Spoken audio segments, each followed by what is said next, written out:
तालिब इल्म थे, मैं भी तालिब इल्म था।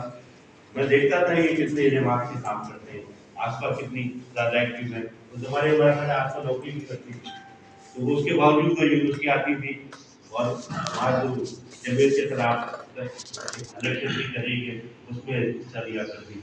उसके बाद जब इनकी शादी हो गई तो इनकी एक्टिविटी में कोई फर्क नहीं आया, आसपास चली गई गिरफ्तारी देने शादी के कुछ अरसे बाद पटवीडन में, जो कि हमारे लिए बड़ी बात थी। मैं तो सारी जिंदगी इनसे बहस मुबासा ही करता रहा, मगर हम उनकी जिंदगी का मॉडल अपने ऊपर नहीं अपना सकते। यानी ये मेरी कमजोरी है और इसका इकरार करना चाहिए। तो इन्होंने ना लोगों को बदकिस्मती के बाद में जो हालात हुए, इस तरह हमारा पैगाम बार बार रिपीट नहीं हुआ। मैं क्योंकि मीडिया का तालिब इल्म हूँ तो मैंने पढ़ा है कि पैगाम वही मौसर होता है जो बार बार रिपीट किया है, क्योंकि पैगाम की उम्र बड़ी कम होती है। कोई भी चाहे सियासी पैगाम हो चाहे मजहबी प्रोग्राम, अगर ये मस्जिदों में पाबंदी लग जाए नमाज पढ़ने पे तो बहुत अरसे लोग भूल जाएंगे, इसलिए वो बार बार रिपीट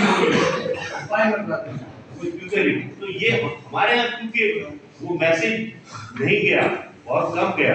सिंधी में तो फिर भी गया, उर्दू में जब तरक्की तहरीक मजबूत की तो लिखा गया, उसके बाद कम हो गया, पंजाबी में कम गया, पर बलोची के अंदर आता गया, परसों के अंदर। तो ये क्योंकि हमारा मैसेज कम हुआ, तो वो जो हमारे दोस्तों की कुर्बानियां जिनकी वजह से यहाँ के आवाम को हुकूक मिले, देखिए पाकिस्तान में जो बुनियादी सियासी हुकूक मिले, ये वही मुतालबात है जो कम्युनिस्ट पार्टी ने 50 की दिहाई में की, और उसके बाद भी हमारी पार्टियों ने, मजदूर तंजीमों ने, किसान तंजीमों ने, तलबा तंजीमों ने किए।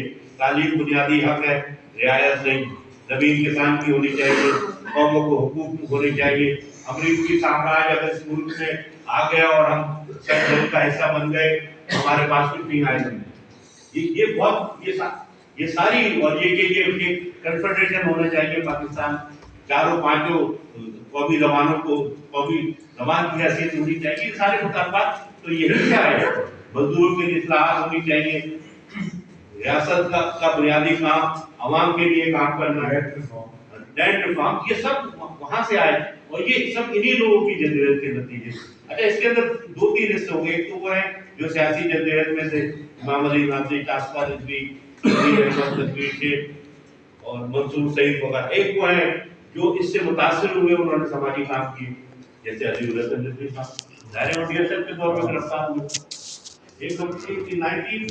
जब 2008 में ये हुकूमत आई तो मुझे बार भटक ने कहा कि पीडीपी तैयार हुए हैं हसन नासिर पे प्रोग्राम करने के लिए, तो आप चलिए। मैं गया उनके साथ, तो वहाँ जो डायरेक्टर थी, एक तो उसको बड़ी हैरत, वो गोरी खानदान से था, तो एक तो उसे बड़ी हैरत थी, उसने कहा ये कौन है हसन नासिर, बिला वजह वहाँ दारुल हुकूमत से पैगाम आ गया। खैर हम लोगों ने उन्हें बताया, तो फिर मैंने कहा कि भाई फखरुद्दीन जी नायक साहब को बुलाइए, वो आ जाएंगे। कहेंगे उनका क्या ताल्लुक, अरे वो तो हमारी कम्युनिटी के। तो मैंने कहा कि आप मुझे फोन तो करें। खैर उन्होंने बाद से नाखास्ता फोन किया, उन्होंने कहा मैं हूँ। उसके बाद आए तो उन्होंने वो पूरा किस्सा सुनाया से दोस्ती कैसे हुई, और उसके बाद वो तरक्की पसंद तहरीक की तरफ हुई। बड़ा शानदार किस्सा है कि फखरुद्दीन इब्राहिम जो है जब नए नए आए तो वकालत करते थे, तो एक साहब भी थे चुड़ैली साहब, वो बंद हो गए, उनका पार्ट पाबंदी रखी, तो ये उनके वकील थे।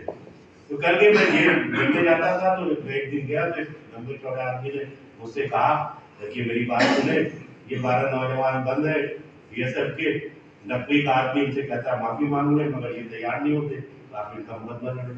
तो करके वहां से मेरे हसन नासिर से दोस्ती हुई और फिर वो जिंदगी के आखिरी तक रही। तो वो जो फखरुद्दीन जी इब्राहिम दोबारा किसी हद तक जमहूरी तहरीक से, कानून के नफाज की तहरीक के, तरक्की पसंद तहरीक के नजदीक आए, वो आए ही हसन नासिर और रिजवी, मनाज बढ़ना और हमारे प्रोफेसर जमाल नकवी वगैरह जो बंद थे, इनसे दोस्ती के नतीजे में आए। तो ये सारा कंट्रीब्यूशन जो जिन्होंने समाजी काम किए, नदीम साहब ने जो किया, तो नदीम साहब भी बीएसएफ में बंद थे, डॉक्टर सरवर बीएसएफ के रहनुमाओं थे, जिन्होंने सबसे पहले ये नारा दिया कि तालीम को आम किया जाए, तो वो भी सियासी जद्दोजहद की देन थे।